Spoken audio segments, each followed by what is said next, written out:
Rajkot game zone કાંડ બાદ સફાળું જાગેલ તંત્ર હવે આડેધડ ફાયર સેફટીના નામે કડક કાર્યવાહી કરી રહ્યું છે। ફાયર સેફટી વિહોણી સરકારી કચેરીઓ પ્રત્યે ફાયર વિભાગ આંખ આડા કાન કરતું હોવાની પ્રતીતિ વચ્ચે અમરેલી જિલ્લાની મોટાભાગની સરકારી કચેરીઓ ફાયર સેફટી વિહોણી હોવા છતાં ફાયર વિભાગની ધૃતરાષ્ટ્ર જેવી ભૂમિકા સામે અમરેલી વાસીઓમાં સવાલો ઊભા થયા છે। શું છે અમરેલી જિલ્લાની સરકારી કચેરીઓની સ્થિતિ? જોઈએ આ સ્પેશિયલ રિપોર્ટમાં।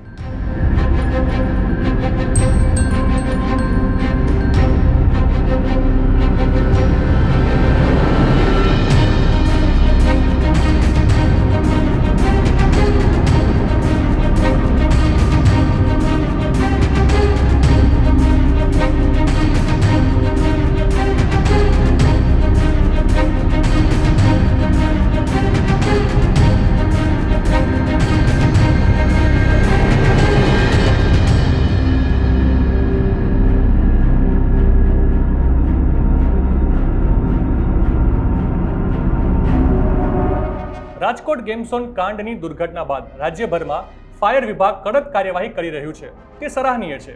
ભીડભાડવાળી જગ્યાએ લોકોના જીવ ના જોખમાય તે અંતર્ગત થતી ફાયર વિભાગની કામગીરીઓ અમરેલી જિલ્લામાં છેલ્લા 2 દિવસથી શરૂ છે। બિલ્ડિંગો, સિનેમા હોલ, બેંક, દુકાનો, રેસ્ટોરન્ટ સામે તવાઈ હાથ ધરીને સીલ મારવાની કામગીરીઓ શરૂ થઈ છે। અમરેલી જિલ્લાની મોટાભાગની સરકારી કચેરીઓમાં એક પણ ફાયર સેફટીની સુવિધાઓ નથી। અમરેલી જિલ્લા પંચાયત, અમરેલી નગરપાલિકા, અમરેલી આયોજન કચેરી, અમરેલી એસપી કચેરી, જિલ્લા ઉદ્યોગ કચેરીઓ સહિતની મોટાભાગની સરકારી કચેરીઓ ફાયર સેફટી વિના ધમધમી રહી છે।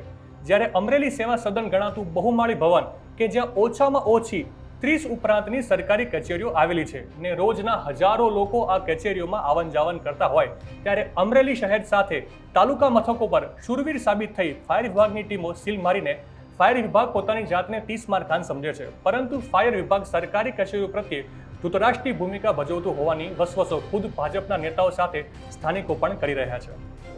રાજકોટ ખાતે ટીઆરપી ગેમ ઝોનનો અગ્નિકાંડ જે થયો તે 27 લોકોની જિંદગી હોમાણી, ત્યારબાદ ગુજરાત સરકાર સફાળી જાગી છે અને આખા ગુજરાતમાં આડેધડ રેસ્ટોરન્ટ, મોલ હોય કે બેંકો હોય જેવી દરેક બિલ્ડિંગોને સીલ મારી રહી છે।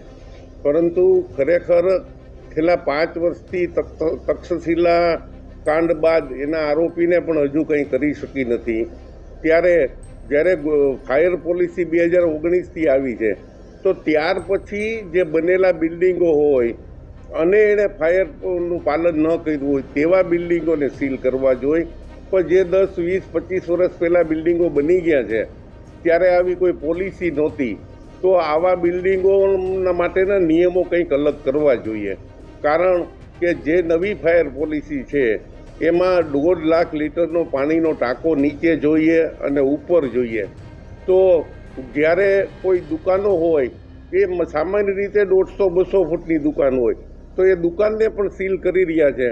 તો સામાન્ય રીતે આગ લાગે તો ગ્રાઉન્ડ ફ્લોરની દુકાનવાળો તો તરત જ બહાર નીકળી જવાનો છે, એને ક્યાં દુર્ઘટના કંઈ થવાની છે। અને જ્યારે રોજબરોજનો પબ્લિકને, વેપારીઓને બેંકો સાથે વ્યવહાર હોય ત્યારે અમરેલીમાં axis bank, yes bank, SBI bank અને યુનિયન બેંક, આમ 4 બેંકોને સીલ માર્યા છે। 4માંથી એક પણ બેંકને આજ સુધીમાં એકેય વાર નોટિસ નથી આપી અને સીધા જ સીલ માર્યા છે અને પબ્લિકો અને વેપારીઓને ખૂબ મુશ્કેલી થઈ રહી છે।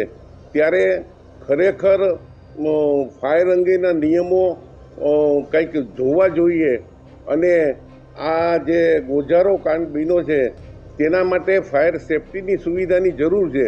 પણ જે સરકારી તંત્ર સીલ મારે છે એ નગરપાલિકા બિલ્ડિંગ હોય, એસપી ઓફિસ બિલ્ડિંગ હોય, બહુમાળી ભવન હોય, સિવિલ હોસ્પિટલ હોય કે કોર્ટ કચેરી હોય, કલેક્ટર કચેરી હોય, આવી કોઈ પણ કચેરીમાં ફાયર સેફટીની સુવિધા નથી।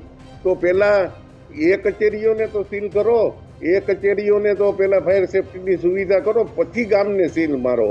આ રીતે જે રીતે અણઘડ રીતે આવી જાહેર સંસ્થાઓને સીલ મારવાની પ્રક્રિયા ચાલી રહી છે તેનીથી પબ્લિક ખૂબ જ હેરાન થઈ રહી છે। હાલમાં અમરેલી શહેરની અંદર આવેલા તમામ બિલ્ડિંગોની અંદર કઈ જગ્યા ઉપર હેઝાર્ડિયસ પોઈન્ટ છે, ટ્યુશન ક્લાસીસ ચાલતા હોય, સિનેમાઘરો હોય, મોટા મોલ હોય કે જ્યાં પબ્લિકનો મેળાવડો વધારે પ્રમાણમાં થતો હોય આવા બિલ્ડિંગોને પહેલાં પ્રાધાન્યતા આપી આઈડેન્ટિફાય કરી અને આ બિલ્ડિંગોની અંદર પૂર્વે જે નોટિસ આપવામાં આવી હતી એના અનુસંધાને અત્યારે સીલિંગની પ્રક્રિયાઓ હાથ ધરવામાં આવી રહી છે. સાહેબ, અમરેલી સરકારી કચેરી મોટા ભાગની છે, એમાં તેમાં ફાયર સેફ્ટીની સુવિધા નથી. ત્યાં કેમ કાર્યવાહી નથી થતી? જે ક્રાઇટેરિયામાં આવતી સરકારી કચેરીઓ છે તે તમામની અંદર પત્રવ્યવહારથી જાણ કરવામાં આવેલી છે અને ઘણી બધી કચેરીઓની અંદર ગ્રાન્ટથી લઈ અને ટેન્ડરિંગની પ્રક્રિયાઓ પણ હાથ ધરવામાં આવેલી છે અને તે બાબતે જે તે કચેરીનો સંપર્ક કરી અને શું પ્રક્રિયા છે તે આપ જાણી શકો છો. આ સરકાર ઢાક તારા અને ઉઘાડ મારા આ વિચારો સાથે 30 વર્ષથી કામ કરી રહી છે.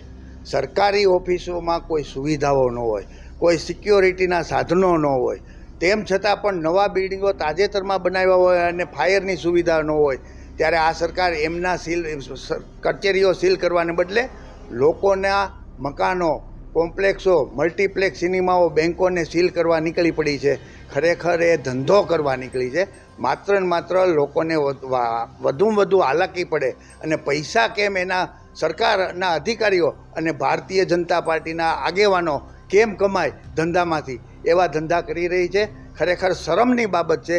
30 વર્ષથી આ સરકાર કામ કરતી હોય અને સુરતમાં જે કાંડ થયો છે, મોરબીમાં જે કાંડ થયો છે, અમદાવાદમાં જે કાંડ થયો છે, આપણે બરોડામાં જે કાંડ થયો છે, બોટકાંડ, એમ રાજકોટમાં પણ આવા અગ્નિકાંડોમાં કોઈ બોધપાઠ લીધા વગર માત્ર પાડાના વાંખે પખાલીને ડામ દેવાનો ધંધો કરી રહી છે.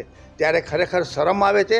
મલ્ટીપ્લેક્સોના પોતાના ઉકાળા પડી જાય કરતૂતો અને પોતે સરકારી કર્મચારીઓ અને અધિકારીઓ પોતે પણ એમ કે અમે કામ કરી રહ્યા છે એવો દેખાડો કરવા માટે પોતાના પાપ છુપાવી અને લોકોને હેરાન કરવા માટેનું આ એક મોટું કૃત્ય કરી રહી છે.